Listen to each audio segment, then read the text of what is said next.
ओम electronic PCB repair centre में आपका स्वागत है। आज हम एसएमपीएस पावर सप्लाई के बारे में आपको जानकारी देंगे, यानी कि स्विच मोड पावर सप्लाई।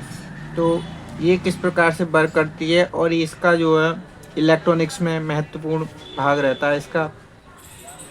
ये जो है हमारी जितने भी इलेक्ट्रॉनिक की पीसीबी होती हैं उनमें सभी में आपको AC PCB, washing machine PCB और एलईडी टीवी पीसीबी, यानी सभी पीसीबी में ये आपको देखने को मिलेगा। तो ये किस प्रकार से वर्क करती है उसके बारे में आपको हम जानकारी देंगे और इसके प्रैक्टिकल बताएंगे आपको किस प्रकार से हमारी कौन सी चीज़ को आपको चेक करना है। तो वीडियो को आप पूरा देखें जिससे कि आपको जो है ठीक से समझ में आ सके। तो मैं बता दूं आपको, ये हमारी एक पीसीबी है जो डीटीएच में लगी हुई है। तो ये एक पीसीबी का हमने सर्किट डायग्राम बना रखा है। तो ये जो हमारी एक आईसी है, तो ये एक हमारी ये पीसीबी है जो डीटीएच में लगी होती है। तो इस आईसी, ये एक आईसी लगी हुई है, मैं दिखा दूँ आपको। ये आईसी हमारी जो है इसके अंदर मॉसफेट और पीडब्ल्यूएम आईसी जो है हमारी इसके अंदर इनबिल्ड है। और ये मैं दिखा दूं, एक हमारी पीसीबी है, ये हमारी, तो ये हमारी एलईडी टीवी की पीसीबी है। इसके अंदर देखो पीडब्ल्यूएम आईसी और एक मॉसफेट इसमें जो है अलग दे रखा है, यानी ओपन दे रखा है। तो इससे कोई फ़र्क नहीं पड़ता कि अलग हो या इसके अंदर हो, आपको तो बस इसका जो हमारी जो मेथड होता है उसे समझना है आपको। पीसीबी चाहे कोई सी भी हो। अब ये हमारी एक एसी पीसीबी है, तो इसके अंदर भी देखो ये हमारा एक आईसी लगी हुई है। इसके अंदर इसके अंदर भी मॉसफेट और पीडब्ल्यूएम आईसी जो हमारी इसके अंदर इनबिल्ड है, मगर इसके अंदर जो है ऑप्टो कपलर नहीं है इसका जो फीडबैक का, तो वो अलग तरीके से होता है इसका सिस्टम। और इसमें भी देखो हमारा फीडबैक के लिए ऑप्टो कपलर लगा हुआ है, इसमें भी हमारा फीडबैक के लिए ऑप्टो कपलर लगा हुआ है। तो ये आपको घबराने की कोई ज़रूरत नहीं है। आप बस मतलब जो मेथड मैं बता रहा हूँ उस मेथड के हिसाब से ही आपको चलना है। तो आप जो है किसी भी पीसीबी को आसानी से कर सकते हैं। तो ये हमारी जो है ये लाइन और न्यूट्रल होता है। तो लाइन से हमारा एक फ्यूज लगा होता है, लगा होने के बाद ये हमारे ब्रिज पर आ जाता है। दूसरी हमारी एक लाइन होती है, वो न्यूट्रल होता है। ये न्यूट्रल भी हमारा इस लाइन, एक जो हमारा लाइन फिल्टर होता है उस पर दोनों ही जाती हैं। दोनों जाने के बाद हमारी जो है इसके ये हमारा ब्रिज है इस पर आती हैं। और इससे आने के बाद, ब्रिज से आने के बाद ये हमारे जो है कैपेसिटर पे आ जाती है। तो इस तरीके से हमारी जो है इस कैपेसिटर पर आ जाती हैं, जो कि हमारे 320 वोल्ट बनते हैं। उसके बाद जो हमारा सेकेंडरी जो है हिस्सा होता है, तो इस तरीके से ये हमारी लाइन न्यूट्रल से फ्यूज लगा हुआ होता है। और ये जो है हमारी एक जो है बीडीआर होता है, मैं बता दूं आपको, इसमें बीडीआर हमारा नहीं है लगा हुआ। और एक हमारा पीएफ होता है, तो ये पीएफ भी इसमें के अंदर नहीं है लगा हुआ। तो ये इस तरीके से हमारी ये लाइन फिल्टर द्वारा ये हमारे डायोड लगे होते हैं, ब्रिज रेक्टिफायर, और ये जो है इस तरीके से हमारे मैन जो इसके जो है कैपेसिटर पर आ जाती हैं। कैपेसिटर आने के बाद हमारी जो ट्रांसफार्मर होता है, ट्रांसफार्मर की इसमें दो वाइंडिंग होती हैं हमारी, एक जो 12 से 18 वोल्ट की होती है, और एक जो हमारी जो है जो हमारी आईसी होती है उसके ड्रेन पे जाने के लिए यहाँ से जो है 320 जाने के लिए हमारी जो लगे होती हैं। तो ये 320 से 0 यानी कि ग्राउंड के बीच स्विचिंग करती है, जिसकी वजह से जो हमारी मैग्नेटिक फील्ड बनती है और ये हमारे आउटपुट में निकलती है। तो इस तरीके से मैं बता दूं इस आईसी की हमारी जो पिन डिटेल है, 1 और 2 हमारी सोर्स है इसकी, और 3 नंबर हमारी जो है इसकी फीडबैक है, और 4 नंबर हमारी 12 से 18 वोल्ट है। और ये 5, 6, 7, 8 जो हमारी ड्रेन पिन है, यानी चारों पिन है ड्रेन है। तो इस तरीके से इस आईसी की जो पिन कॉन्फ़िगरेशन है, तो इस तरीके से। और ये जो है हमारी, अब इसकी सेकेंडरी वाइंडिंग जो होती है, तो ये जो हमारी 12 से 18 वोल्ट, ये हमारी जो है एक डायोड लग के, कैपेसिटर लग के इसकी पिन नंबर 4 पे चला जाता है। मैं बता दूं, अगर आईसी हमारी स्विचिंग करती है और बार बार 0 पे जाती है, स्विचिंग करती है बार बार 0 पे जाती है, तो ये आईसी की दिक्कत भी हो सकती है। उसके बाद क्या होता है कि हमारी आउटपुट में,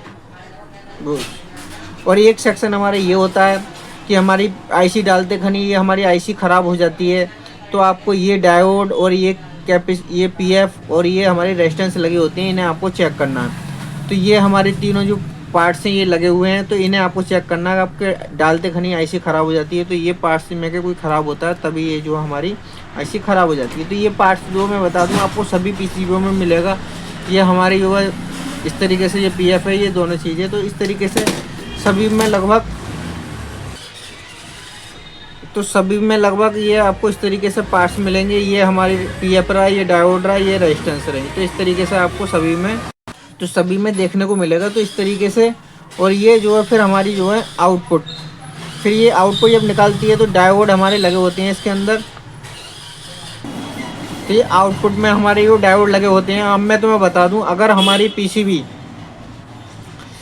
यहाँ हमारे 320 वोल्ट ओके हैं और ये भी हमारे जो है 12 से 18 वोल्ट ओके हैं, उसके बावजूद भी हमारी आउटपुट में कोई सप्लाई नहीं निकले, तो आपको क्या करना है कि आपको ये डायोड देखनी है शॉर्ट होने के लिए कि शॉर्ट तो नहीं है। ये डायोड आपको शॉर्टिंग यहाँ पर आउटपुट में हमारी जो है शॉर्टिंग को चेक करना है।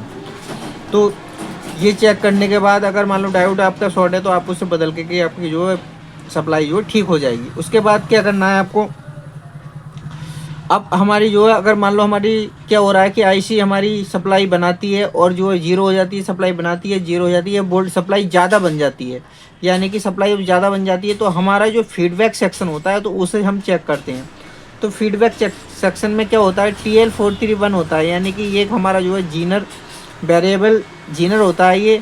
तो इस पर जो है ये हमारी एक तरीके से आईसी भी बोल देते हैं इसे। तो ये हमारी जो इसकी पिन नंबर 1 पर जो हमारा रेफरेंस होता है यहाँ, तो ये रेफरेंस होता है हमारा, ये रेफरेंस 2.49 से लेकर 2.5 वोल्ट के करीब ये हमारा होता है। तो ये रेजिस्टेंसों को हम चेक करते हैं, और चेक करने के बाद ये ऑप्टो कपलर लगा हुआ होता है PC817। तो ये हमारी जो है 3.3 वोल्ट से हमारी जो है रेजिस्टेंस लग के आ रही है, और ये जो है इसके एनोड पर और ये कैथोड पर। ये पिन नंबर 1 है इसकी, और ये पिन नंबर 2 है, पिन नंबर 3 है, ये पिन नंबर हमारी 4 है। तो इस तरीके से ये जो है यहाँ पर हमारे 1.1 वोल्ट के करीब आपका जो है ये एलईडी ग्लो कर जाएगी। तो क्या होता है कि अब यहाँ पे हमारे 2.5 वोल्ट आ जाती हैं, तो ये हमारी पिन नंबर 2 से यानी कि ग्राउंड आउट होके पिन नंबर 3 द्वारा इसके जो है PC817 के कैथोड पे पहुँच जाती है, जिससे हमारी एलईडी ग्लो करने के बाद ये जो है फीडबैक देना शुरू कर देता है। तो फीडबैक के लिए क्या करा है इन्होंने कि एक जो है 6.8 के की रेजिस्टेंस लगा करके इसकी 4 नंबर से मीटर से यानी कि 3 नंबर से आउट करके जो है इसके 3 नंबर पर ही चली गई है। तो 3 नंबर पर ही चली गई, वो सॉरी 4 नंबर, इसकी जो है फीडबैक हमारी 3 नंबर पर ही चली गई है। तो इस तरीके से इसका जो वो होता है फीडबैक। अब क्या होता है कि हमारी सप्लाई बनी बंद हो रही है, सप्लाई बनी है बंद हो रही है, तो हमारी इस सेक्शन को आपको चेक करना है। तो ये इस सेक्शन को आपको चेक करने का मैं सबसे आसान एक तरीका बता रहा हूँ कि आपको किस प्रकार से चेक करना है। ये जो है हमारे 3.3 वोल्ट से इसकी जो है हमारी फीडबैक ली गई है। तो आपको क्या करना है, अलग से जो आपकी जो सप्लाई बना रखी है, जो आपने बना रखी है, नहीं है तो आप रेडीमेड खरीद सकते हैं। तो उसके द्वारा आपको यहाँ पे 3.3 वोल्ट देने हैं। तो आप जो है इसके TL431 बन के यहाँ पर 2.5 वोल्ट बन जाएंगे। इसे सप्लाई नहीं देनी है आपको पीसीबी को। उसके बाद देने के बाद यहाँ पे 1.1 वोल्ट आ जाएंगे। तो ये हमारी जो क्या होगा कि ये जो है यहाँ से कुछ अपनी रेजिस्टेंस बनाएगा, इमीटर टू कलेक्टर ये रेजिस्टेंस बनाएगा, तो उसे आपको मीटर से चेक कर लेना है। उसके बाद हमारी यहाँ पे रेजिस्टेंस पैदा कर होती है। तो अब वो अलग से सप्लाई लगा के मैं आपको चेक करके दिखाऊंगा आपको किस प्रकार से चेक करना है।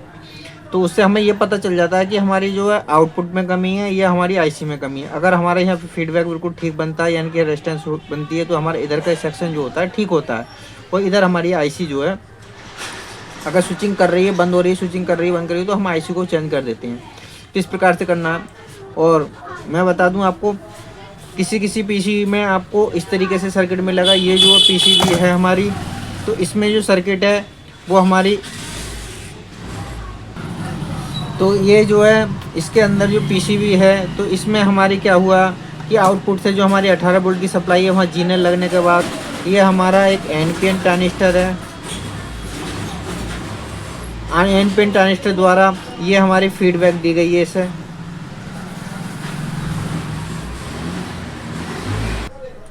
तो ये फीडबैक हमारी दी जाती है आईसी के लिए। तो इस हिसाब से तो इससे कोई फ़र्क नहीं पड़ता, हमारी सप्लाई कोई सी भी हो, तो आपको मतलब पहले सर्किट बना करके और उसे जो है समझना है, समझने के बाद आप जो है आसानी से कर सकते हैं। तो ये 18 वोल्ट से जब ओवर हो जाती हैं तो हमारे इंजीनियर द्वारा इसके बेस पर आ जाते हैं, जिससे कि हमारी 6.50 मिली वोल्ट से लेकर 700 मिली वोल्ट के करीब हो जाएंगे। तो हमारी ये आईसी को जो है फीडबैक दे देगा और देने के बाद हमारी आईसी उसी जगह पे जो हमारी वोल्टेज को आउट करती रहती है। तो इस हिसाब से होता है। तो अब इसके लिए मैं आपको पीसी में सप्लाई देकर आपको वोल्टेज चेक करके दिखा देता हूँ कि किस प्रकार से आपको चेक करना है। तो अब हमने सप्लाई दे दिया, हम इसकी सप्लाई चेक करते हैं। ये हमारे 237 वोल्ट आ रहे हैं और ये जो हमारे जो कॉइल है उस पर ये आ रहे हैं हमारे, और ये कॉइल से आउट होने के बाद ये हमारे ब्रिज पर आ गए हैं। ब्रिज पर आने के बाद ये कैपेसिटर पर हमारे ये वोल्ट आ गए हैं।